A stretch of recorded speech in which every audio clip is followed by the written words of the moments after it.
Olá a todos, sejam bem-vindos a mais um episódio do nosso webcast, podcast, hoje com mais um amigo de longa data, o senhor Ademir Fragnani, né, o diretor da América Latina, para a América Latina da Scholle IPN, ou IPN, depois você me corrige, Ademir, eu parei de acompanhar, Global, eu parei na parte da global. Scholle,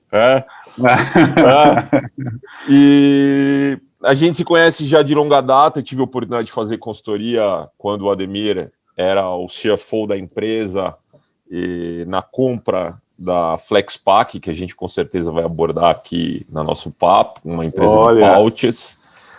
E foi muito divertido, acho que aprendemos os dois lados bastante, né, Ademir? A parte de produção. Muito, cara, muito. Bastante. Eu agradeço a Scholle toda em teu nome aí, né? Você representando. É sempre um gosto receber os amigos aqui. Acho que vai ser um papo legal. É uma empresa que tem várias particularidades, nicho, global, valor agregado. Não sei, espero. Né? Sei como é que anda o Bag in the Box sei que hoje. Você vai me desafiar nisso, eu já sei. E vamos lá, Ademir. Se você puder começar dando uma introdução do teu background, da Scholle, da estrutura da Scholle e do produto, né? Que eu acho que, não sei se todo mundo conhece a aplicação de embalagem flexível Bag in the Box. Tá bom, tá legal. Bom dia, Aislan. Cara, para mim que é um prazer estar aqui, porque cara, a gente aprendeu muito junto, né? Eu gosto muito dos nossos papos, né? Além de você ser um cara, só uma enciclopédia, né? Você é um Packpedia, né? Você é o Wikipédia das embalagens aí, né? E, além disso, é um cara sensacional. Sempre me divirto muito com as nossas conversas. A gente se E diverte. você é um cara muito inteligente. Eu tenho certeza que eu vou aprender mais. Você vai fazer as perguntas para mim, mas eu acho que eu vou aprender mais que você hoje. Vai ser divertido. Scholle IPN. A gente chama o IPN por ser muito mais uma empresa global, mas, enfim, IPN. O IPN vem de uma empresa que a gente teve a fusão há pouco tempo atrás, né? O tempo voa, mas 5 anos atrás, a Scholle, que era uma empresa muito mais do mercado de bag-in-box, era líder, ainda é, né? E começou, como você lembra, né? A gente olhava para outros mercados, entrar em outros mercados. Então a gente se aproximou da IPN na época. Eu falo a gente porque na época eu estava na Scholle, né? Mas hoje somos todos Scholle IPN, né? E então a gente fundiu as duas operações. A IPN tem muita tecnologia em pouches, né? Em tampinhas e principalmente injeção de precisão, né? E é um mercado que a gente estava olhando, você sabe disso, né? E isso aconteceu globalmente há uns 5 anos atrás. E mais recentemente a gente adquiriu mais um irmão aí que é a Bolsar, né? Então hoje se a gente for olhar para as estruturas que a gente tinha antes, era Scholle, IPN e Bolsar. Hoje a gente está tudo no mesmo guarda-chuva, sobre o mesmo shareholder. E isso para a gente tem tudo a ver com a proposta que a empresa tem de oferecer valor agregado, né? Você falou aí de valor agregado, né? Todo mundo corre atrás disso, né? Vamos vender solução, não vamos vender produto. Mas é principalmente isso, é vender embalagem, a máquina que faz toda a diferença, seja no mercado de pouch, seja no mercado de bag-in-box. E as soluções que vão junto do filme, da tampinha, da válvula e assim por diante. Deixa eu tomar um ar aqui. E uma empresa global, como você falou. Os números, obviamente, a empresa é privada, mas a gente está aí perto do 1 bi, né, para dar uma ordem de grandeza. Fábricas... 1 bi dólar. 1 bi dólar. E fábricas e escritórios no mundo inteiro, nos 5 continentes. Eu não vou aqui falar todas as regiões, mas, enfim, a gente tem China, tem Holanda, tem Estados Unidos, tem Brasil, tem Chile, tem Austrália, enfim, tem todo lugar, né? Então, temos uma presença global. Acho que é isso. Não sei, eu vou deixar mais para você ir me questionando aí, que eu sei que suas perguntas são sempre boas, então eu não vou me esgotar aqui. Eu acho que a primeira, Ademir, é o seguinte, que é uma curiosidade que eu tenho até hoje.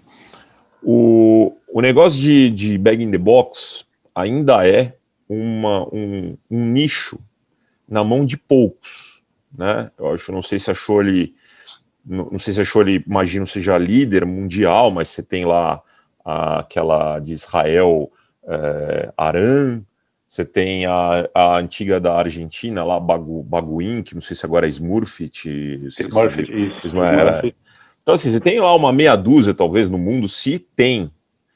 Pergunta, por que isso ainda não é uma coisa no portfólio de uma Anchor Beams, de uma Sealed Air, etc. Porque os caras não olharam, e então nós estamos acabando de matar o negócio da Shure porque eles não sabiam que existia bag-in-the-box, né? Vou saber agora.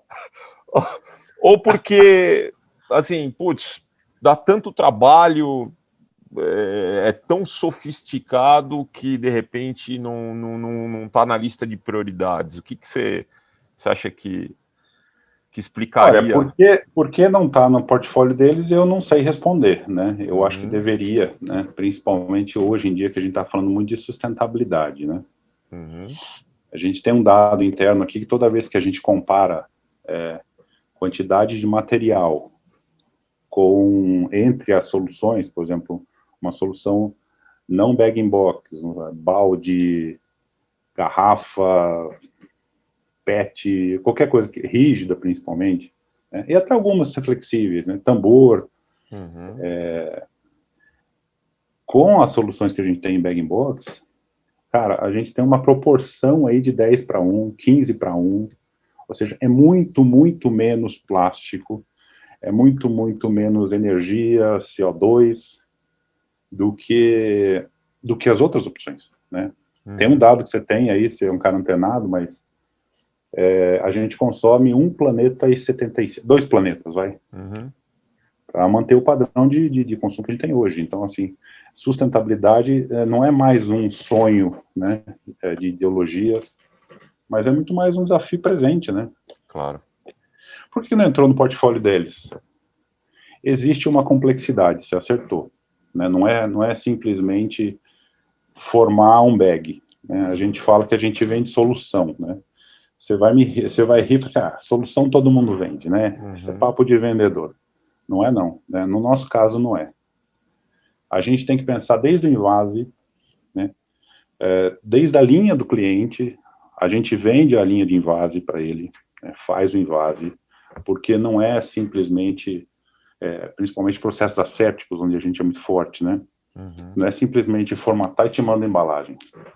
Ele tem que fazer aquele invase com qualidade, com segurança. Tem produtos, né, que isso é que eu acho que é mais bonito, né? Quando eu entrei na Shure, eu queria saber como é que o produto que ela faz, né? Tem produto que a gente vende, tem embalagem que a gente vende, que o cara guarda lá a polpa de fruta 2 anos, cara. Ah, mas ele guarda na geladeira. Não, ele guarda no tempo.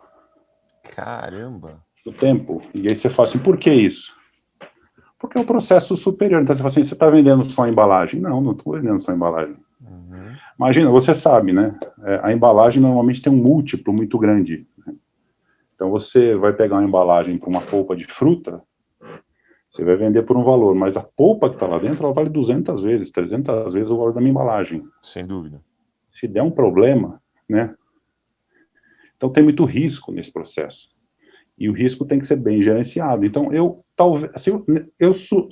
nessa sua pergunta, por que eles não entraram? A minha opinião é, existem nichos, né, que não dão a escala, talvez, para ter uma visão maior, ou atrair um interesse maior. E naquilo que tem que ser feito muito bem feito. Não quer dizer que essas empresas não sabem fazer bem feito, né? Quer dizer que precisa ter um foco específico para aquilo. Claro. Né? E acho que é isso. Tem todo um R&D, tem todo um trabalho aí de suporte técnico, ainda mais imagino agora que deva até ser maior com a incorporação de um braço de máquina. Exatamente. Toda essa questão de serviço vai à última potência aí, né? E vai. A gente tem diversos modelos com os nossos clientes. Tem cliente que fala assim, não, eu vou comprar só o bag. Desculpa, eu vou falar bag aqui, tá? Mas Claro. vou comprar só a bolsa. E aí a gente volta lá, dá problema, né? Pra gente não é bom, porque a gente quer ver o sucesso do cliente. E tem clientes que a gente vende a máquina, assistência técnica, reposição, pós-venda, o treinamento do time dele. Cara, por quê? Porque a gente sabe, né, o que a gente está fazendo. E isso é muito sério, é muito sério. A gente tem um caso, é engraçado, eu não posso dizer o nome, mas a gente tem um caso de um cliente que estava indo muito mal, ele atuava num determinado setor, e depois que ele mudou para a tecnologia da Scholle, esse caso era bag-in-box, cara, o cara multiplicou, a empresa dele é gigantesca hoje, entendeu?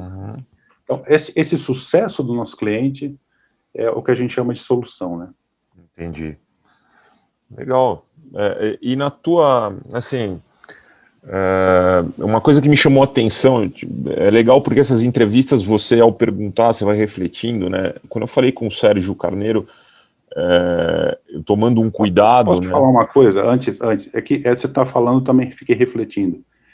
E quando a gente olha, por exemplo, o mercado da IPN, que é mais o mercado de pouch, né? É mais o mercado de tampinhas, a gente vê muito pouco disso nesse mercado. E esse é um dos desafios que a gente tem. E a gente acha muita sinergia entre a Scholle e a IPN. Que é levar para o cara de pouch, assim, muitas vezes ele vai querer comprar a bobina. E aí ele traz para dentro da fábrica dele toda a complexidade de uma solda bem feita, de um processo bem acabado, coisa que a gente faz, né? Claro. Aí ele vai, às vezes, pensando no custo quilo da bobina, e aí ele acaba entrando em outras coisas que não são exatamente o core dele, né? Essa é uma visão que a gente enxerga dentro do nosso conceito de Scholle IPN, de trazer para o mercado de pouch mais essa filosofia que a gente atua tão bem no bag-in-box há muito tempo, né? Replicar o modelo, né? Mas desculpa te interromper. Não, imagina. Eu digo, uma coisa que me chamou a atenção quando eu falei com o Serginho é que eu estava tomando um baita cuidado, porque o Serginho é um representante de uma categoria que a gente chama de commodity, né? Assim, no setor de flexível. É polietileno, liso, impresso, para empacotamento automático, mas durante a entrevista ele deixou claro que tem commodities e commodities, né? Você tem os nichos e os subnichos. E aí, eu ouvi ele falando isso, eu dou razão para ele. Não é? Fala assim, putz, a gente às vezes trata tudo num mesmo balaio e as coisas não são bem assim, né? Não é tão simplório. E aí, falando do bag, eu vejo lá, por exemplo, você tem outros competidores, até locais, né? Você tem lá uma Embaquim, não sei se tem outros mais, mas o que eu me lembro agora de nome mais expressivo é uma Embaquim. O bag bag-in-box também se subdivide, ou seja, você tem o bag mais sofisticado, menos. Como é que é essa anatomia aí do setor de bag-in-the-box? Não, tem sim. Eu acho que o que ele falou é muito verdade. De uma forma geral, existem segmentos onde a gente é comoditizado também, né? Segmentos industriais, por exemplo. Onde você tem um requerimento de barreira, a estrutura do produto é muito menor, né? Então qualquer um, sem menosprezar não, mas qualquer empresa faria, não precisa, assim, dominou, corte e solda, consegue fazer um bag, né? Então, nesse segmento, a gente tem um pouco mais de concorrência. Tem segmentos, né, que não. Tem segmentos, por exemplo, a gente vende para o mercado de água. Você falou, pô, água, cara, né? Se vazar é água, né? Pô, não tem problema, né? A gente brinca isso, né? Mas você não vai querer tomar água com gosto de plástico. Claro. Então, quem tem o filme que não dá gosto de plástico, né? Então, aí não é todo mundo que faz, né? A gente tem um mercado a gente estava te falando de polpa, né? Cara, se fizer um negócio mal feito ali, daqui a 2 anos, ou então a gente vende para clientes que exportam muito. Imagina o cara estufar um container cheio de produto para exportar, e aí, no meio do caminho, ou chega lá na Europa, o cara abre, não tá bom. Então, não é qualquer um que vai tentar fazer. Então, tem vários níveis, né? Eu acho maravilhoso. Quando eu fui visitar os nossos clientes da primeira vez, quando eu entrei aqui, eu olhava aquele monte de tambor, assim, no estoque do cara, assim, cara, é tudo a gente que faz isso? Não, a polpa são eles, mas, assim, esse negócio do cara... Assim, no fim, eu fiquei chegando à conclusão que a gente vende embalagem. Mas, por exemplo, o cara que vende tomate. Tomate dá 3, 4 meses por ano, mas você come pizza o ano inteiro com tomate. Claro. E macarronada, né? A família brasileira faz parte do cardápio. Ela tem o ano inteiro. Então o cara precisa colher e guardar em algum lugar. Onde ele vai guardar? E ele guarda sem conservante, preservando o sabor, sem câmera que precise de câmera frigorífica, que precisa de energia, consumo de energia altíssimo. Então, assim, se você tem tomate fora da safra, provavelmente é porque ele passou num bag da Scholle. Que legal. E não é todo mundo que vai fazer isso. Outro mercado que eu acho que é legal também, mercado de refrigerantes, né? A gente vende uma parte de um complexo, de um sistema, né? De um sistema que é complexo. Então, começa numa Coca-Cola da vida, numa Pepsi da vida, coloca o xarope e leva para o shopping center. Aí você fala assim, cara, o que tem de mágica nisso? Bom, primeiro que a gente consegue chegar num custo muito mais competitivo do que qualquer outra embalagem. Né? O PET, alguma coisa assim, não consegue bater. A estrutura que está montada é muito economicamente eficiente. A outra coisa imagina se o McDonald's tivesse que vender em PET todos os copinhos que as pessoas numa pegam, lojinha desse tamanhico dentro do shopping. Ou Burger King, né? Lógico. E aí vai, girafas e Habib's e aí por diante. Então, imagina quanto a gente está tirando de plástico do mundo. Né? Agora, quem vai fazer isso? Precisa estar com todo o mecanismo. Bom, como é que o xarope se comporta, como é que ele, na hora de servir, tem toda uma tecnologia aí super consolidada, que é um pouco disso que a gente estava falando. Né? É um nicho, mas tem muita coisa bonita que a gente consegue oferecer como solução, né? Porque é isso que realmente o cliente quer, ele não quer... Claro. Cara, tem que funcionar, né? Agora, você falou, por exemplo, esse lance do bag-in-box dentro de uma cadeia de fast food, né? Isso. Então eu entendo que o bag, ele contém, ele cumpre uma parcela das funções básicas da embalagem. Contém, transporta, protege, mas uma vez que ele se integra ao equipamento, o consumidor não sabe mais nem que tem um bag-in-box lá dentro, certo?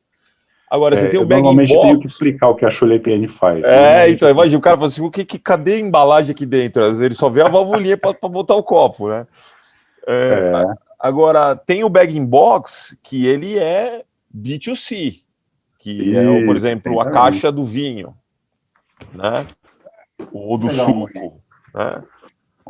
Exatamente. O bag está aqui dentro. O bag está dentro. Aí eu te pergunto... Tá aqui fora. Então, aí esse é B2C. Esse é um B2C. E é engraçado que isso é super cultural, né? Aí esse é o bag, essa é a caixa, e tem dentro... um bag desse. Aquela válvula que eu te mostrei, ela está aqui. E aqui que eu falo para você onde está... é um filme, né? Se você comparar aqui, por exemplo, tem 3 litros. Tem 4 garrafas aqui. 4 garrafas de 750.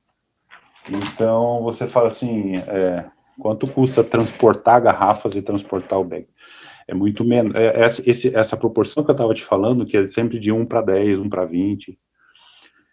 Aí você fala, poxa, mas por que as pessoas não usam isso, né? Você vai para o sul, né? E lá pegou demais. Então, você vê, assim, faz parte do consumo. Eles usam bag-in-box em vinho. Faz parte do hábito do gaúcho comprar bag-in-box. Você vem para São Paulo, as pessoas já não conhecem. Consome por taça ali, o cara põe na geladeira, ou sei lá, fora dela e vai. Né? Então, mas aí vem mais uma, digamos, tem mais uma particularidade então do teu negócio, porque você, como Scholle IPN, você atende B2C e B2B. Uhum. B2C São também. completamente B2B. distintos, imagino, certo? São É. outras, são DNAs diferentes. Agora, no B2C, Ademir, o Shelf Appeal tá na caixa, Tá certo? na caixa. Tá na E a caixa. Scholle não imprime a caixa. E uma Smurfit te imprime a caixa. Imprime, é isso aí. Quanto disso é uma vulnerabilidade para uma Scholle IPN nesse setor, por exemplo? Isso é importante, isso que você falou é importante. No mercado B2C, isso é muito importante, né? A gente também não vê a Smurfit, assim, óbvio que eles têm a caixa e tal, mas eles até fazem venda casada e tal, mas a dinâmica do mercado de caixas é diferente da dinâmica do mercado de embalagens, né? Você deve conhecer mais do que eu isso. Então, assim, tem uma certa região que um determinado produtor de caixas atende melhor que outro. Uhum. Então, talvez no sul, a Smurfit atenda bem, mas se você estiver falando em Goiás, a Smurfit não atende tão bem, né? Então, isso é uma vulnerabilidade, mas não é Entre muito. aspas. Uhum. Se saiu Porque bem, hein, normalmente... gafanhoto? É verdade, eu não estou saindo bem, Eu tô não. brincando.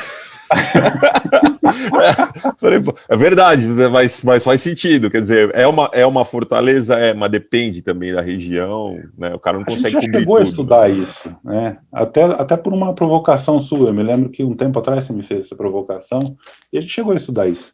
A gente tem, por exemplo, por que a gente não é conversa? A gente tem uma solução para agroindustrial, por exemplo, né? Uhum. Em vez da pessoa usar não é bidon, A como é que chama bombona aquilo? ali. A bombona. Uhum. Em vez de ele usar a bombona, a gente tem um liner, uma bolsa, que funciona numa caixa. Você sabe que a bombona depois tem que ser voltar para a cooperativa, ser reciclada, tríplice lavagem, aquela coisa toda. E a gente tem uma solução para isso que vai dentro de uma caixa. Uhum. Então, para o agricultor, ele usou a bombona, ele não tem mais um problema. Ou melhor, ele tem um problema 10 vezes menor. Porque ele não tem mais aquela bombona que ele tem que devolver. Ele simplesmente pega uma bolsa colapsada, comprime, e em vez de precisar de, sei lá, um caminhão para devolver isso, ele vai precisar de uma caixa na caminhonete. Uhum. E a questão da caixa integrada, ela vai numa caixa, enfrentou exatamente esse desafio que você está falando. Porque em Goiás, quem domina é o fornecedor de caixa A, em São Paulo é outro, e em Minas é outro. Claro. Então a gente viu muito isso. Ou seja, se a gente fabricasse a nossa própria caixa, talvez a gente tivesse uma vantagem aí, mas não era uma vantagem comparativa tão grande, não. Entendi. E a engenharia maior está ali, na válvula, no sistema asséptico, né, no invase, no equipamento, nas barreiras, né? E já é sofisticação suficiente, né, de processos, né? E tem mais sofisticação nesse sentido, porque assim, como é que invasa? O torque, por exemplo, de invase. Você põe uma bombona lá para invasar a máquina, cara, como é que você coloca um flexível para aguentar esse tranco? Ah, é verdade. Não é fácil. Nunca tinha mas pensado. Aguenta. Aí você fala, vamos pensar na aplicação. O cara vira a bombona ali, né, para encher o galão dele lá, ou para encher o trator dele lá, para fazer a dispersão. E aí, como é que vai funcionar isso na flexível? E a gente teve surpresas boas, por exemplo, como o flexível ele se acomoda, ele não tem aquele efeito, quando você toma uma garrafa, do ar ter que sair. Claro. Né? Então, claro que o ar tem que sair, óbvio, mas como ele é flexível, ele não dá aqueles trancos. Então, ele acaba despejando mais rápido. Menos. Desperdiça menos e ele desenvasa mais rápido que uma bombona, acredita nisso? Que louco, né? Não, legal esse efeito colateral aí. Ó, a gente, durante as entrevistas anteriores, né, deu uma circulada ao redor de um tema que é de interesse do setor como um todo, né, que é fusão e aquisição. A Scholle até onde eu me lembro, tinha uma área de fusões e aquisições completa. E ela tanto foi fusionada, quanto também comprou empresas, né? No Brasil, a experiência que a gente participou em conjunto foi a compra da Flexpac, e foi, confesso, nos meus anos todos de consultoria, a primeira vez em que eu vejo alguém devolver a empresa que comprou, né? Então, eu acho que essa é uma oportunidade legal para contar esse caos, né? Assim, formalmente, falar assim, olha, qual era o momento da Scholle? Eu lembro que a própria fusão com a IPN, ou que se costurava, teve relação com o desinvestimento, digamos assim, da Flexpac. Dá uma permeada nessa história, acho que vale a pena. Bom. Era um desses movimentos, né, que a gente tinha visto, assim, a gente chamava o aquário de bag-in-box tinha ficado pequeno, né, a gente já tinha uma predominância muito grande de querer ir para outros mercados. O movimento aqui que a gente fez no Brasil da Flexpac foi exatamente isso, né, mas o que aconteceu naquele projeto, a gente subestimou, ou melhor, a gente superestimou o quanto a gente realmente agregava valor naquele processo. Porque fazer pouch, do jeito como a Flexpac fazia ali, comprar filme impresso, cortar, formar e vender, é um pouco da sua pergunta. O que a gente está fazendo diferente dos outros? É muito pouco, né? Por que hoje a gente volta a fazer isso? Hoje os pouches que a gente vende são pouch com bico, né? E aí tem toda a história do invase e também, né, tem a história do asséptico. Isso aqui, por exemplo, é um pouch asséptico, né? Que juntou o pouch da IPN com a tecnologia de asséptico da Scholle. Por que não deu certo? Porque a gente não agregava valor. Entendi. A gente viu que a gente agregava muito pouco valor nesse processo, né? Enquanto que, por exemplo, no pouch com bico, a gente já consegue agregar não só o bico, como parte de invase, né? Tem uma enchedora própria, como soluções de filme, de barreira, que a gente tem para os nossos produtos hoje, como também o asséptico, né? O asséptico é uma novidade nossa, né? Que ainda tá engatinhando. Mas esse produto, por exemplo, não é um produto que você vai pôr produtos de baixo valor, você vai pôr produtos de alto valor agregado. Claro. Né? Shelf Então, stable. assim, a Flexpac em si, a gente foi, vamos dizer assim, foi um passo que a gente deu no sentido de entrar nesse negócio, entrar nesse mercado, conhecer um pouco mais esse mercado, mas depois a gente chegou à conclusão que a gente não agregava muito valor.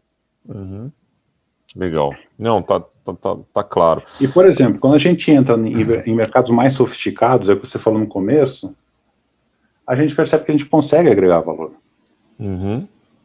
Se entrar, por exemplo, com um pouch asséptico, a gente sabe, não vai conservante, o produto tem um gosto melhor, não fica com aquele gosto daqueles choques todos que ele leva na indústria durante o processo de tratamento. É uma coisa que a gente está trazendo diferente. É diferente de você simplesmente comprar bobina, transformar em pouch, porque isso, cara, esse equipamento, qualquer pessoa que tem uma impressora vai lá e compra uma poucheira e faz, né? É uma linha de montagem ali, é um modelo de assembly ali, né? Agora, ainda nesse tema do M&A, assim, de todas essas experiências loucas da Scholle, né? Compra, depois devolve, depois vamos ver se faz do zero. A gente devolveu só a Flexpac, não devolveu mais ninguém, não. Ainda bem, né? Mas acho que foi consultor, hein? Pô, não. Me inclua fora dessa. Desculpa, é brincadeira. Mas, Ademir, uma coisa que eu estava curioso também de colocar na pauta aqui, nossa, é o seguinte, eu não sei qual é o tamanho da IPN quando vocês fizeram a fusão. Então, assim, mas eu entendo que são, até porque a Scholle eu conheço, a cultura e tudo mais, deve ter sido um choque cultural ferrenho. Né? Gigantesco. Hoje, a Scholle é mais Scholle do que a IPN ou é mais IPN do que a Scholle, falando de cultura? Qual é a cultura que predominou? E como é que você... Fala um pouco dessa experiência, assim, quão chocante realmente é uma fusão num patamar de empresas desse tamanho? A Scholle tem um perfil mais conservador e a IPN tem um perfil mais empreendedor, né? Conservador é bom porque quando dá problema, né, dá problema com os outros, né, porque você foi conservador e com você não deu problema. Então isso os clientes valorizam, né, principalmente em mercados críticos, né. Porque a embalagem, principalmente em muitos dos nossos mercados, eu estava te falando de múltiplos, a nossa embalagem não participa do custo dele de uma maneira relevante. Mas se der problema, ele vai causar ruptura. Claro. Então ser conservador é bom. A IPN já veio com outro modelo, tem uma mentalidade muito mais empreendedora, né? E o choque é justamente esse. Como é que você gerencia erro? Como é que você aceita erro? Né? Esse caso da FlexPack, por exemplo, é um caso desse. Como é que a gente chegou à conclusão de que a gente errou na decisão? Cara, empreendedor é assim. Claro. Você sabe, né? Você é empreendedor também. Você, às vezes, tem que fazer algumas incursões no risco, né? E aí como é que você concilia esse lado conservador com o lado mais empreendedor? O choque é grande, né? O choque é grande. Principalmente quando você fala uma empresa global, né? Que qualquer coisinha tem um efeito gigante, né? E aí você vai ter que vender um projeto para o cara lá da matriz, e aí você vai ter que vender o projeto para um outro que já tem operação lá na Austrália. Enfim, foi um choque muito grande, foram 5 anos de muita mudança, nosso perfil aqui como indústria mudou bastante, do próprio modelo de negócio, a gente tem que mudar bastante, estamos assumindo mais riscos do que antes, isso é bom. Legal. Tem 2 coisas boas para o negócio, concorrente e assumir risco. Senão você, né, fica o parado. mesmo de sempre, fazer parado. Então, esse percentual de empreendedorismo que foi injetado na nossa veia não foi pouco. Né? Então, a gente teve que sair daquela zona mais confortável. Fazemos bag box, somos líderes. Tá. Vamos meter a cara onde a gente não tem essa fama toda, entendeu? Claro. Vamos meter a cara. Que legal. E é bom, porque, por exemplo, quando a gente vai meter a cara nos clientes, a gente vai encontrar o mesmo cliente que a gente já vende bolsas para eles, né? E aí eles falam normalmente assim, escuta, mas você vai ser igual? Né? Tem essa cobrança? Claro. Porque ele fala assim, cara, na Scholle eu não tenho, desculpa, eu não vou nem falar Scholle, no Bag-in-Box eu não tenho problema nenhum com vocês, pelo contrário, vocês resolvem um monte de problema pra gente, legal. E no pouch? Como é que vocês vão ser? Entendi. Aí, cara, aí a régua sobe. Então você estava falando assim, a gente vai ter que ser empreendedor, vai ter que, né, conquistar, roubar o queijo dos outros ali, dar uma garfada numa fatia de mercado aqui, a outra ali, mas... E aí, o standard tá alto, né? O padrão tá alto, a expectativa é alta, né? Não, faz todo sentido. Ademir, você, na época que a gente trabalhou em conjunto nesses projetos todos, eu lembro que até você citou o nome aquário aí, né? O aquário, estrategicamente para a Scholle, o aquário do bag tava começando a se restringir, né? Chegava ao ponto de vocês discutirem, eu lembro, vamos fazer algum projeto para colocar água mineral dentro do bag e tudo mais, tentar criar novas ramificações de aplicação. Mas eu acho que teve uma mudança profunda no mundo para essa questão da sustentabilidade. Você acredita que essa inclinação nova, mais, digamos, mais forte para a Agenda 2030, para a sustentabilidade, tudo isso, tudo que concerne a esse tema, isso injetou novo gás para a indústria de bag? Com certeza. Eu acho que um grande obstáculo que a gente sempre teve é a percepção do consumidor, se o consumidor compra ou não essa ideia, né?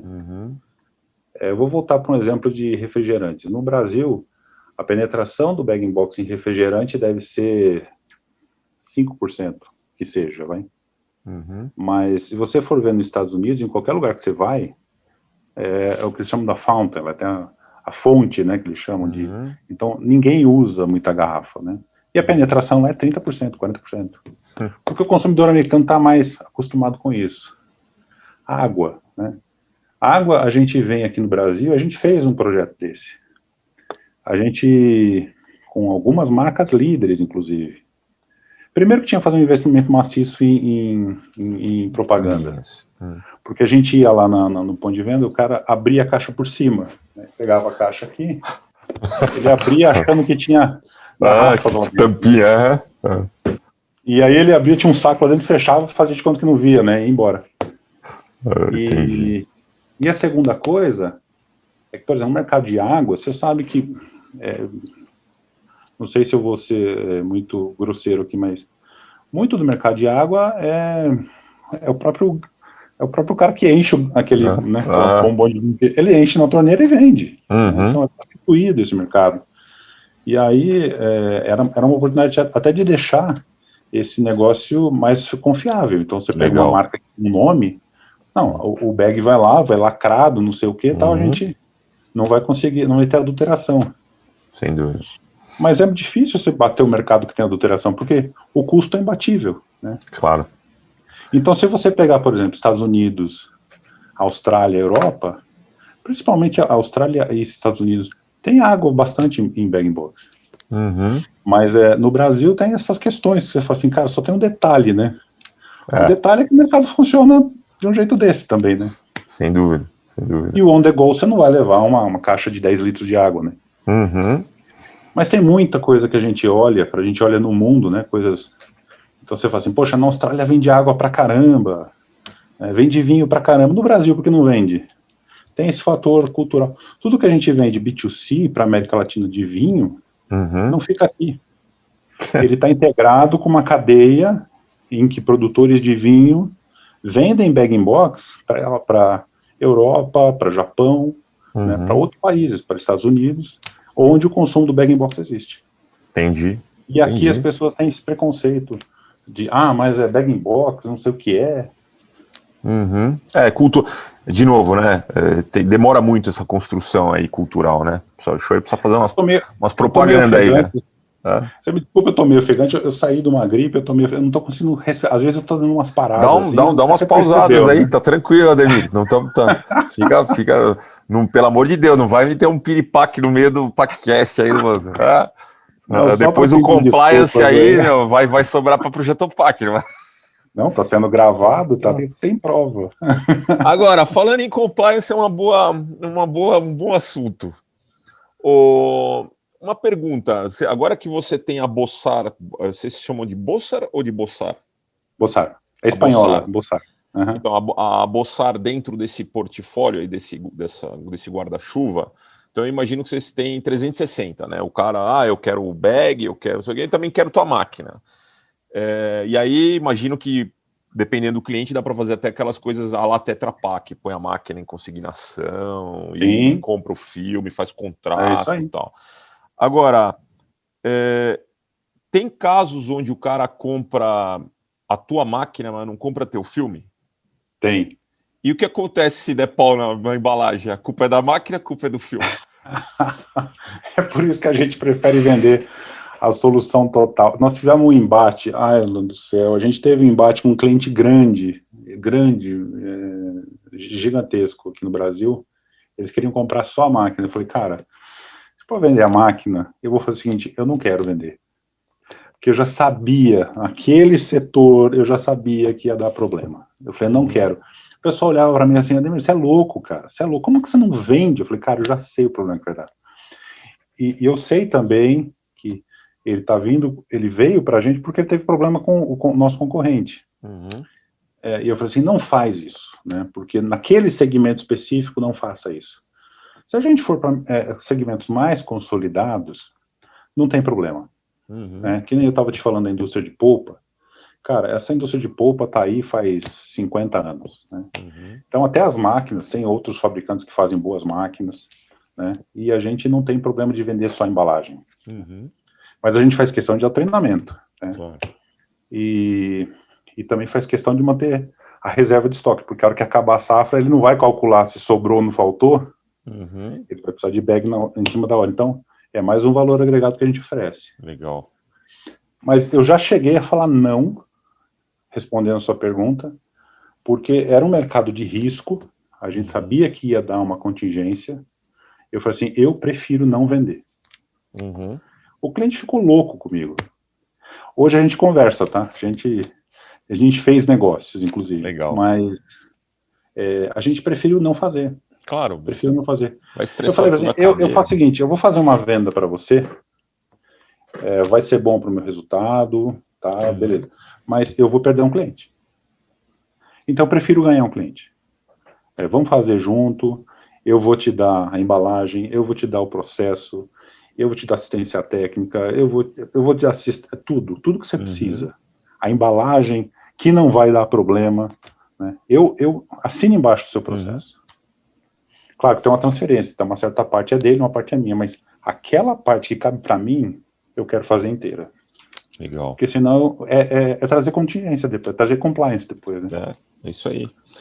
Ó, uma pergunta que você viu que é a tônica do ano no nosso setor, e todos os nossos entrevistados anteriores estão sofrendo com isso. Eu imagino que com a Shore não é diferente, mas você é o primeiro entrevistado dessa temporada que pode responder uma coisa que os anteriores não puderam, que é a falta de matéria-prima.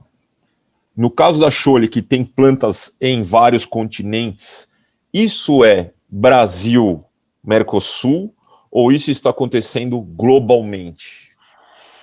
Está acontecendo globalmente. Eu acho que a Ásia está um pouco menos impactada, mas a gente é muito mais... O nosso polo de influência aqui é muito mais americano, né? A Europa também está um pouco ok, mas quem está sofrendo mais acho que é Américas. Américas está mais, né? Com essa semana aí, a história lá do congelamento lá, a ideia que a gente tem é que fique 1 ou 2 semanas sem produção. E parou, e aí parou e se vira, né? Você está vendo isso daí também. Então, a gente tem muita preocupação com relação a isso, porque, assim, aconteceram já algumas situações, mas você ter situações de produtores na América Latina parando ao mesmo tempo, aí todo mundo depende dos Estados Unidos, e os Estados Unidos para? Não tem solução, né? Você imagina como eu estou dormindo essa semana, né? Mas, enfim. Por isso que está ofegando. Gripe que nada. Eu achando que é gripe, né? Mas é terrível isso, né? E eu acho que a Ásia está um pouco mais estruturada. Se você for ver ao longo dos anos, houve mais investimento na Ásia, então por isso que, obviamente, eles estão numa situação um pouco mais confortável. Mas o mundo hoje está conectado, então falta, vai começar a assim, já está faltando container na China, por exemplo, então como é que a China vai abastecer esse mercado, né? Total. Agora, por exemplo, o Serginho falou, olha, uma das maneiras de lidar com isso, eu tenho feito um alinhamento com a área comercial, então o comercial não pode vender o que não tem garantia de compra dessa parte. Como é que uma empresa do tamanho da Scholle lida com essa escassez de material? Ela tem que se estocar de uma forma fantástica? Ela puxa o freio de mão? Qual que é a tônica de uma multinacional do tipo a Scholle? Olha, a gente tem que apelar para os nossos fornecedores de longa data. A gente tem contratos fortes, né, com esses fornecedores. No Brasil, a gente tem 2, né, grandes fabricantes, mas no mundo tem mais, né? Então, a gente acaba se amparando com esses grandes fornecedores. E eles têm suas cotas, obviamente, né? O que eu acho que vai acontecer nisso? Eu acho que vai passar aí um período de pelo menos 1 mês de turbulência e mais uns 3 ou 4 de acomodação. Porque não vai repor tão fácil, né? Eu acho que isso veio para ficar. A alta de preços eu também acho que veio para ficar. Eu não vejo recuando. Isso é um pouco também do próprio impacto da pandemia. As pessoas consomem mais embalagens, né? Porque quando elas consomem isso na rua, ele é um pouco mais eficiente, o sistema de embalagem. O food service tem uma estrutura, um consumo de embalagem mais eficiente, né? Você está em casa, você sabe, seu lixo é 3 vezes maior o que você recicla do que o orgânico. Sim. Você joga muito mais coisa... Então isso teve impacto no mundo, né? E o mundo parou e na hora de se acelerar, não tinha demanda, não tinha oferta suficiente. E aí teve essas interrupções aí estranhas, né? Todo mundo parando ao mesmo tempo, né? O negócio maluco. Então, até voltar tudo isso e acabar frio lá, vai demorar aí mais uns 3 meses, 4 meses para isso voltar. Como é que a gente se segura? Olha, não, cara, não tem o que fazer, não tem o que fazer, né? tem que voltar para os fornecedores, assim, cara, tudo bem, vocês pararam a fábrica aí, mas, cara, né, como é que eu faço? Eu fecho, né? Eu preciso. Então, a gente sim trabalha com estoque, a gente tem estoque de segurança, mas estoque de segurança para uma crise, não? O que nós estamos vendo é um cavalamento de crises, né? Um para manutenção, o outro para não sei o quê, aí o outro falta, para porque congelou. Cara, não dá, né? Quem que aguenta? Agora, eu acho que os convertedores que são nacionais, eles têm uma curiosidade, acho, natural, que eu, de repente, não sei se você pode dar uma luz nesse tema, que é o seguinte: como é que uma SR, um cara daqui, né, mesmo grande, monitora esses movimentos, né? Como é que ele avalia, é hora de comprar, é hora de não comprar, é hora de estocar, é hora de aumentar o giro, enfim, isso é um pouco assim, temperatura vai sentindo no feeling, né? Não tem uma área de inteligência, não tem um analista que está ali o dia todo com um monitor do índice Platts, ICES da vida. Agora, uma empresa do tamanho da Scholle, ela tem um setor específico para isso? Não tem um setor específico, mas tem uma espécie de... A gente tem um grupo de supply que se conversa frequentemente. Né? Então, global. Global. Ontem, por exemplo, a gente estava discutindo isso. Como é que a gente, como empresa, como é que a gente consegue se ajudar, né? Como é que está a situação nos Estados Unidos, né? Porque, eventualmente, o que a gente pode fazer, olha, eu estou com folga de resina na Ásia. Então, eu vou produzir na Ásia e mandar para cá. Tá. Né? A gente consegue, por ter uma estrutura global, a gente consegue ter alternativas como essa. Não aconteceu, não foi o caso. Né? A gente acha que a gente consegue... a gente está preocupado, sim. A gente acha que se essa crise se estender um pouco mais, a gente vai ter ruptura, sim.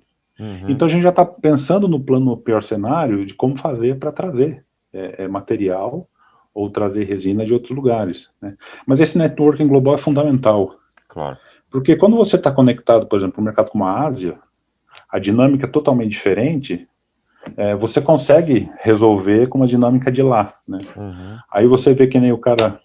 não aceito mais pedidos esse ano. Né? Cara, eu vou comprar na Ásia. Claro. Vou comprar na Ásia. Então, assim, essa é uma fortaleza que a gente tem. Então, tem uma área de inteligência? Não. Tem um call que a gente vai lá, junta todo mundo, pega as dores de todo mundo, o que você está sofrendo, o que está apertando aí, né? E a gente consegue conectar. Isso é uma vantagem muito boa, né? Eu acho que quem está dependendo só da indústria nacional... está sofrendo. Deve estar mais ofegante que eu. Não tenha dúvida, tá? Já com o respirador. Tá com o balãozinho já. E a Scholle, por exemplo, ela compra as matérias-primas, vamos dizer assim, centrais do bag-in-the-box, ou compra ou negocia isso globalmente? Senta com uma Dow da vida, fala assim, são X plantas, são X unidades. Sim.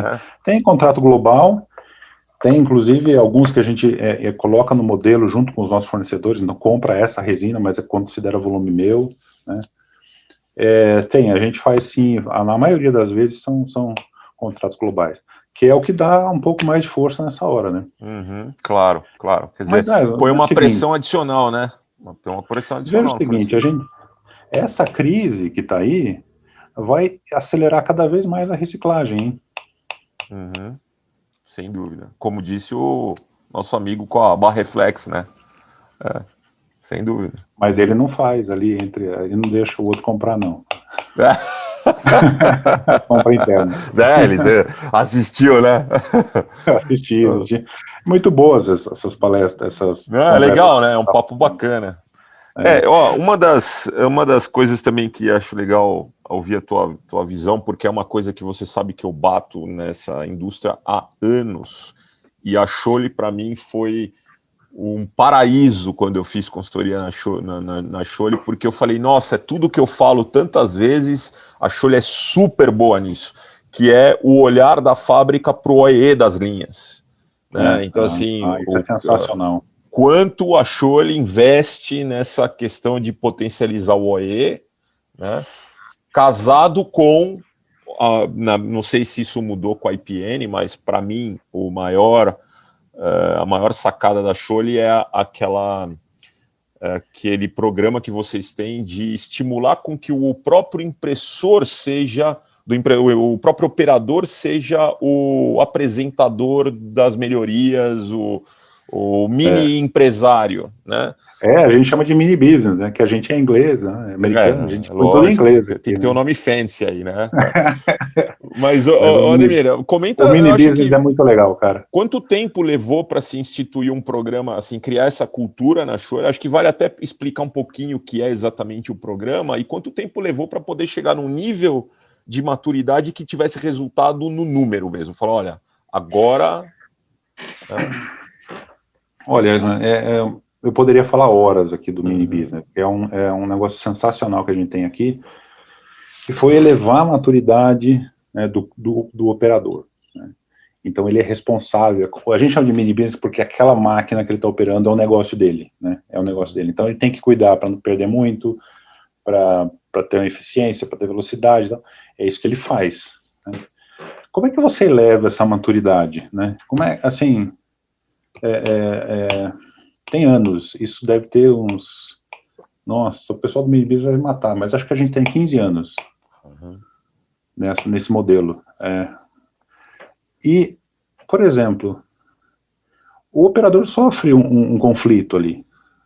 Por que eu vou produzir mais? Né? Ou porque depois vai ficar tão eficiente que, enfim, vai cortar gente aqui, entendeu? Ou então, é verdade, tem esse pensamento. Pensa com a cabeça do cara que está lá, pensa com a cabeça que está lá. Então, não adianta a gente ser bonitinho, fazer um programa de marketing, né, falar, mini business, bota um nome em inglês, tal. Não adianta, você tem que vestir a camisa dele, para que ele vista a sua. Então, assim, ele vai trazer melhorias, ele chegou numa melhoria que elimina 5 funções na linha ali, 5 retrabalhos na linha. Aí ele olha para frente, eu vou tirar 2 companheiros. E aí, ele vai propor ou não vai propor? Claro. Ele vai propor. Por quê? Porque ele tem confiança de que o que a gente vai fazer?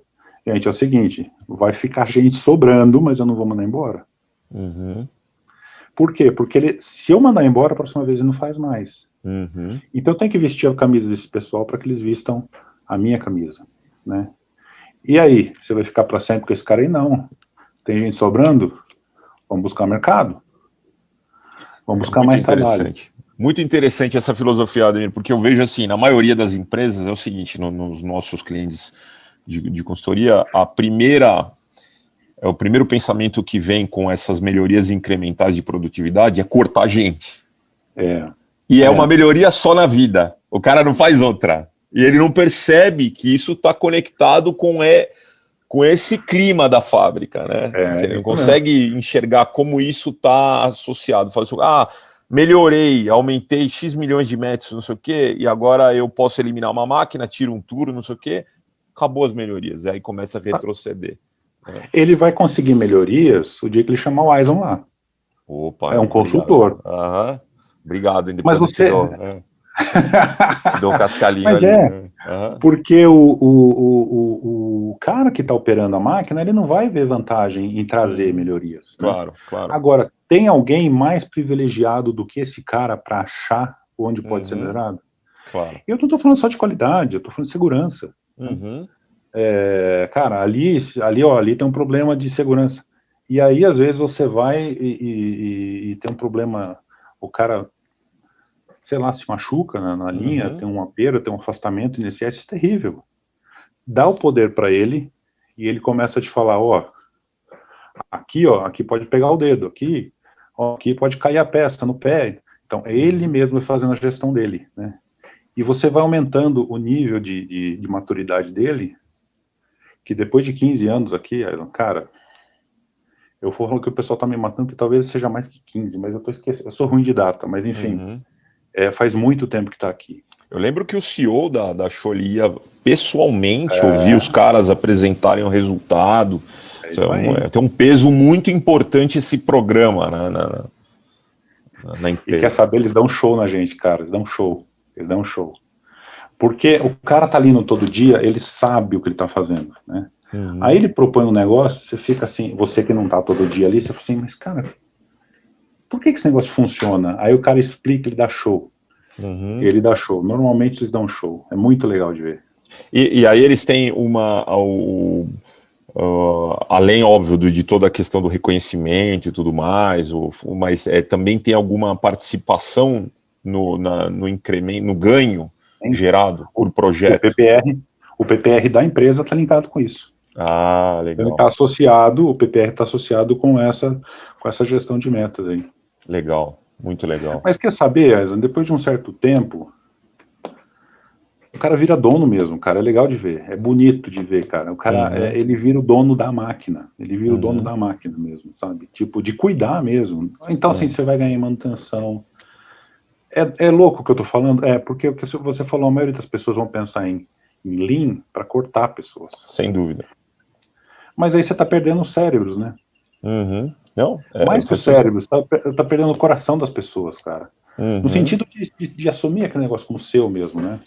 Claro, esse é o ponto, Ademir. Eu acho que é difícil, né, elucubrar a respeito sem vivenciar, mas eu acho que você consegue uma melhoria, mas você perde em identificação do chão da fábrica com a melhoria.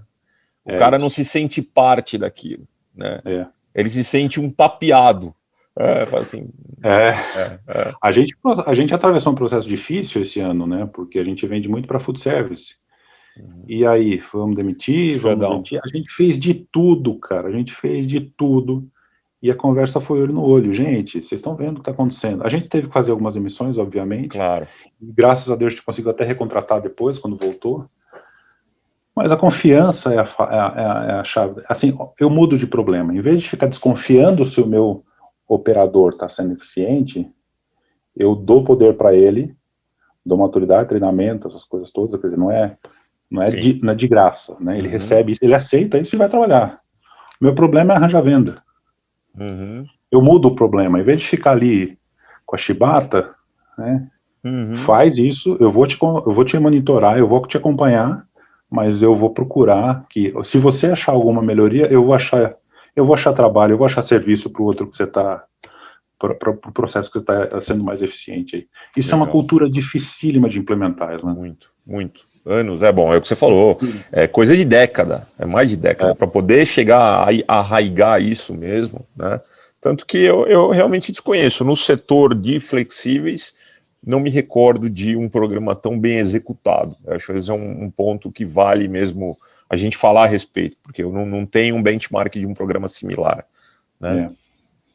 Isso reflete muito bem aqui. Muito legal. Voltando um pouquinho, você falou de venda, então vou fazer uma pergunta mais de mercado, né?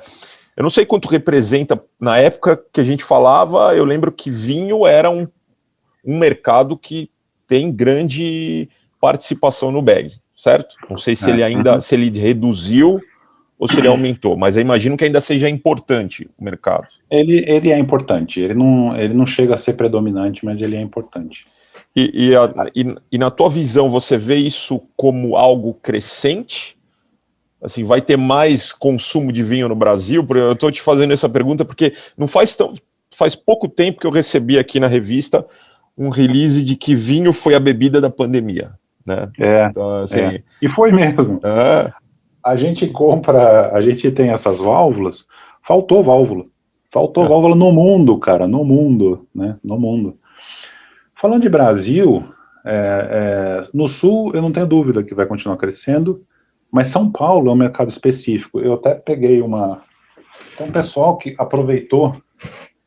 Esse pessoal aqui, eles estão fazendo um vinho muito bom. Olha eu fazendo merchan aqui. É legal. Por exemplo, para São Paulo. Porque no Sul tem aquele hábito quase que do garrafão, né? Então não foi difícil eles migrarem do garrafão para o bag-in-box. Mas São Paulo tem muito a cultura do rótulo, do cheiro da rolha, né? E aí o cara veio com uma proposta jovem para entregar via e-commerce. Cara, e é um vinho leve, faz lá uma reunião de 5, 6 pessoas na sua casa, quer dizer, não vai ser uma aglomeração. Põe um vinhozinho na geladeira, um vinhozinho gostoso, para passar a tarde e tomar. Cara, um sucesso. Legal.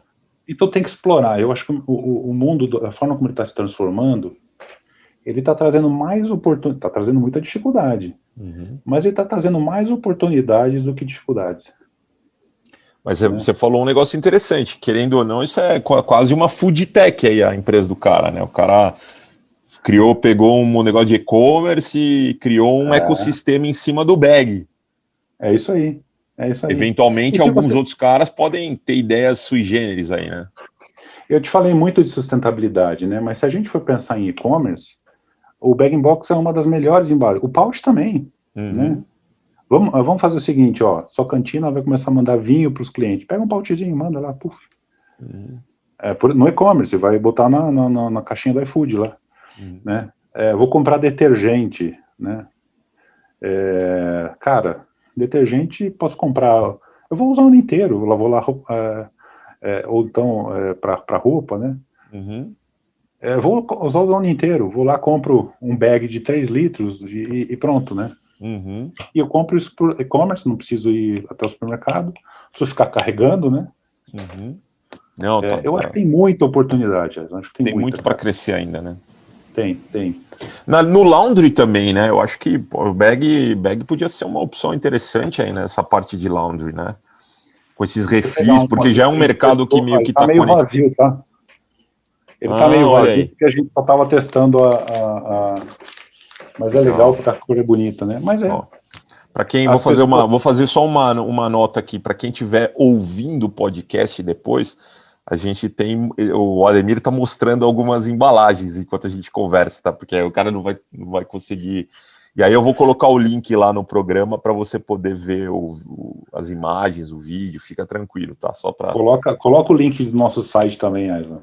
Deixa muito legal. Deixa comigo. Agora mudou também, imagina, o domínio, tudo. Agora é Scholle IPN. Isso. E a família Scholle? A família Scholle continua no negócio? O Bill Scholle? Não, eles saíram. Eles tiveram um acordo de 5 anos, né, na joint venture, e eles saíram ano passado. Mas a empresa continua familiar, ou não?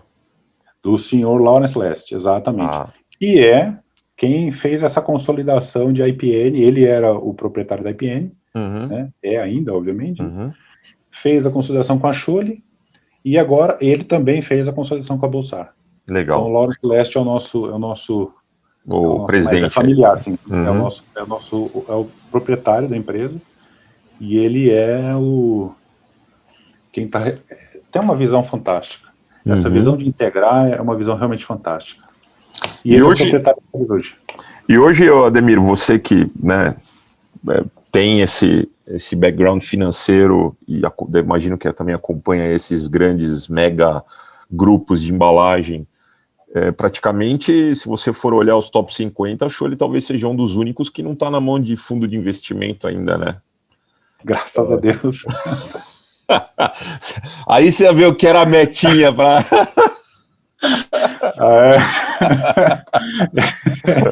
Graças a Deus. Mas você imagina que isso é algo inexorável? Quer dizer, não tem hoje como escapar. O setor de embalagem é o setor que vai estar totalmente na mão dos fundos, né? Olha, eu acho que mais lá fora do que aqui. Acho que mais lá fora do que aqui. Se você fizer um curso em Harvard, Stanford e voltar para analisar o mercado de embalagens, você fala assim, isso aqui vai consolidar, né? Acho que a gente conversou sobre isso uns 10 anos atrás. Falou. Tá bom. Se você for ver a indústria de bancos, por exemplo, você tinha, sei lá, Bamerindos, HSBC, Banespa, hoje você tem 3 ou 4. Então consolidou de 10 para 3.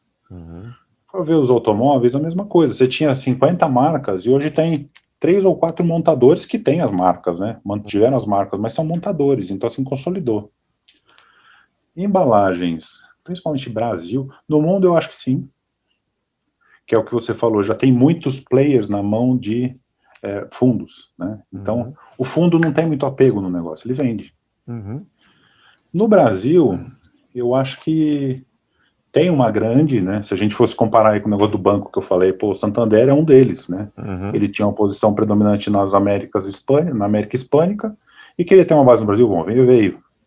Que é um pouco a Anchor, né? Se a gente for ver no mercado de embalagem. Mas eu não sei, eu não vejo, eu acho que tem uma situação aí de donos, né? Muito forte, né? Que aí, para fazer um processo de merger and acquisition, consolidar, né? Eu teria que ter um despontando muito para engolir os outros. Eu não sei se isso, porque eu vejo muito valor, né? O dono está no negócio, ele luta pelo negócio, ele gosta, ele tem orgulho daquela fábrica, então isso é muito bom, né? Isso é muito bom. Mas para um processo de consolidação, acho que vai demorar um pouco mais. Claro, entendi. Vai consolidar quando? Ou se um dia ele tiver um ano ruim, ou 2 anos ruins, ou eventualmente uma sucessão que ele não consiga fazer. É isso aí. Aí vai começar a concentrar, mas eu acho que é um processo lento. Eu acho que se a gente olhar nos últimos 10 anos, os grandes players continuam aí. Consolidou? Você sabe responder melhor que eu, mas eu não vi uma consolidação muito grande, não. Legal, Você viu? bom ponto. Eu acho que lá fora sim, mas talvez a gente não viu aqui, mas de novo, aqui são opiniões, né, tipo... Opinião, exatamente.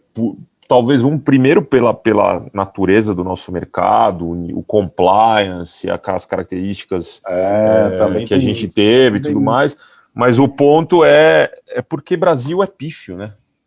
Então, assim, a gente tem uma mega população, um baita potencial de consumo, mas quando você avalia os 200 e tralalá milhões de habitantes, qual é o PIB per capita de embalagem, ele é o consumo da Nigéria, né? Então, assim, aí é aquela coisa, putz, tem toda uma carga de risco que eu vou assumir, tem todo um problema de tributos assim, que não dá nem para entender, para começar a conversar. Por isso que eu acho que a consolidação, se você for olhar, teve uma consolidação expressiva no Brasil, de brasileiro para brasileiro. O cara falou assim, você tá cansado? Deixa que eu toco isso aqui, daqui que eu cuido da tua plana. Eu vou te dando um pagamentinho, daqui 5 anos você sai do negócio. Mas de players gigantes de fora para vir, o cara é o último da prioridade. Talvez mude, eu acho que o mercado, como disse o Sérgio da Vision Flex, o mercado está mais moralizado. É isso. E a pandemia talvez seja um divisor de águas em alguns aspectos nisso, mas é uma coisa que não dá para conter, né? Como vai acontecer, vai ser o negócio dos bancos. Só talvez demore um pouco, demora uma outra dinâmica de tempo, mas vai ser mais rápido, né? Mas quem que é o Itaú aí? Quem que é o Itaú das embalagens? Exatamente. Eu talvez vou dar um palpite, você vai dar outro, mas aí eu vou dizer, pô, o palpite que eu ia dar, eu falei, o cara tá investindo mais fora do Brasil do que aqui, então assim, né? Enfim. É isso aí, total. Mas vai acontecer, vai acontecer. Ó, eu acho que a minha pergunta de saideira eu estava fazendo um pouco do para onde vai a empresa daqui tanto tempo, mas eu acho que a Scholle deixa muito claro onde ela quer chegar com esse movimento de IPN, com a ida para os pouches, com o aumento do aquário, né, das possibilidades. Então, acho que isso talvez seria meio redundante perguntar. Eu vou fazer uma pergunta mais pessoal. Quando a gente se conheceu e a gente trabalhou junto, você era o CFO. Eu acho que o teu papel primordial dentro da Scholle era cortar as ideias da galera. Você, não sei o que, não, isso aqui custa muito caro... Não, isso aqui é muito, não é o ano para isso, tal. Agora você dirige a empresa. Você não pode cortar tudo, né? Pelo contrário, né? Pelo contrário, agora você tem que gastar. Como você está lidando, sabe? O que é o entendimento do negócio flexível do Ademir CFO para hoje, X anos passados, o Ademir dirigente? O que mudou de visão? Era mais gostoso, né, ficar no conforto técnico. Não, princípio contábil não aceita isso, desculpa. Não, o payback é baixo. Não vou aprovar. Era mais gostoso. Era mais gostoso, não, era mais fácil, né? Eu acho que é justamente aquilo que a gente estava falando de assumir risco, né? Em 10 anos, você estava me perguntando a participação de vinho, né? Uma das principais coisas, que eu acho que aí é o juntar o melhor dos dois mundos, né? Eu tinha uma preocupação muito grande. Assim, a gente está concentrado em poucos mercados, né? Uhum. E eu estou há 10 anos, 8 anos nessa função. Eu falei para você que eu sou ruim de data, mas enfim, uma das coisas que eu mais comemoro é ter pegado a pizza e colocado mais diversificação nela. Uhum. Porque a gente não pode, que nem, vamos focar em food service, beleza, focamos em food service. Aí vem uma pandemia, o que eu faço? Eu fecho a fábrica. Uhum. Claro. Então vamos mais para retail, vamos mais para varejo, desculpa. Vamos mais para varejo, vamos mais para agro, vamos mais para... tem que diversificar. Uhum. E aí é sair desse aquário, né? Aí você vai ter que falar agreis, falar vinhês, Uhum. falar pauchês, vai ter que falar tudo. Uhum. Vai ter que falar detergentês, né? Você vai ter que falar outras línguas que você está acostumado, que você não está Claro. falando. Eu acho que, para mim, pessoalmente, foi um passo gigantesco. Porque quando você é suporte, você tem alguns confortos ali que você joga para alguém decidir. Uhum. Quando você é o que tem que tomar a decisão, que sobra aquela solidão, você fala, e agora? Para onde eu vou? Uhum. Quem que eu acredito? Vou ter que fazer o peso das coisas que recebi informação em tudo quanto ela, vou ter que fazer o peso das coisas aqui. Você vai ter que correr riscos, né? Claro. Eu acho que eu corri bastante riscos. Graças a Deus eu acertei mais do que errei. Mas eu acho que é fundamentalmente isso. Legal. E aí você tem que sair do aquário mesmo, né? Aí você tem que conversar com... Ó que coisa difícil, né? Tem que conversar com o cliente, ó que coisa... Pois é, né? CFO não faz isso. Dificilmente faz isso. Uhum. Então você tem que conversar com o cliente, ver qual que é a dificuldade dele, ver onde é que você pode ajudar o negócio dele, né? Acho que essa é a grande mudança. Eu estou muito feliz com a mudança que eu fiz, porque se você não está correndo risco suficiente, você não está vivendo o suficiente, né? Claro, sem dúvida. Mas essa é a mudança principal. Você tá até com a fisionomia mais leve aí, né? O CFO tá sempre mais sisudo, tá mais, né? Estranho, né? O cara vai lá só canetando, já tá contente, né? Mas não, realmente, você sentia as canetadas, né? Dá para ver que... né? E Legal, se bacana. for uma empresa que nem a Show, ele não deveria estar tão estressado, né? A gente é uma empresa saudável, rentável, né? Uhum. Mas mesmo assim, não pode perder, né? Não Não, pode perder a banca, né? lógico, faz parte faz parte dos desígnios da função, né? Ali, ó, da pompa do negócio, né? Mas eu sempre falo, a gente deveria ter matemática financeira no ginásio, cara. As pessoas deveriam saber, até como consumidor, cara, todo mundo deveria saber fazer um plano financeiro para a vida, sabe? Uhum. Acho que a finanças traz muita organização de tamanho, relevância, impacto. É muito rico, né, o mundo de Claro. finanças. Uhum. Isso ajuda. Quando você vai ter que tomar um risco, finanças nele. Uhum. Você vai ter que fazer muita avaliação de risco, né? Isso é muito bom. Uhum. Muito gostoso de fazer. Adoro fazer isso. Bacana. Aliás, para quem estiver nos escutando, nos assistindo, sabe que o Ademir é mestre Jedi de planilha, né? Nunca vi até hoje uma planilha mais sofisticada. Imagino que ele deva ter ações da Microsoft, deve ter algumas funcionalidades da Excel que só aparece no Excel dele, né? Ademir, foi um... Acredite se quiser, tive que abandonar isso, viu? Então, isso você não pode. Já não mexo mais tanto no Excel como eu mexia antes. Não dá tempo, né? Não dá tempo O mais. cliente não deixa, né? Graças a Deus. Que bom. Ó, eu acho que a gente cobriu bem, né? Bastante coisa. Não dá. De novo, eu tento limitar dentro de um tempo ali meio padrão, porque senão a coisa vai ali, não tem fim. Eu agradeço muito a tua participação, Ademir. Acho que foi bem legal a conversa, especialmente tem alguns temas aí que eu sei que muitos convertedores nacionais tinham interesse de saber como funciona numa estrutura do tipo Show. Assim como também acho que você deve estar matando sua curiosidade de ver dos nacionais, dos locais aí, né?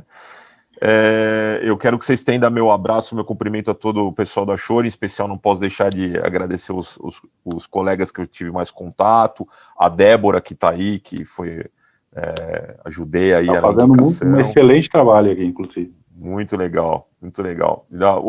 Não sei se ainda está presente o pessoal da fábrica, mas o Kleber, você, por favor, também estenda meus cumprimentos. Pessoal, deixo para você fazer seu fechamento e dali eu já posso me despedir de todos. Espero que vocês se inscrevam no canal, que se inscrevam no podcast. E, Ademir, suas últimas palavras para a gente fechar o programa. Olha, para mim, eu queria agradecer você, né? Participar, ter a chance de mostrar um pouquinho mais da nossa empresa para o mercado. Eu sei que você é um cara que tem uma penetração gigantesca no mercado, e a gente conseguir conversar aqui, sempre um bate-papo excelente, como eu te falei, me diverti e aprendi, mais uma vez, e queria agradecer e deixar as portas abertas. Quem estiver ouvindo, quiser entrar em contato com a gente, será um prazer, né? Mas somos positivos, estamos muito confiantes de que vai ter uma recuperação muito boa. Estamos atravessando um momento difícil, mas pensamento positivo é o mais importante. Legal. Tá bom? Então, muito obrigado, pessoal. Nos vemos no próximo programa e, mais uma vez, obrigado pela audiência. Até mais. Tchau, tchau.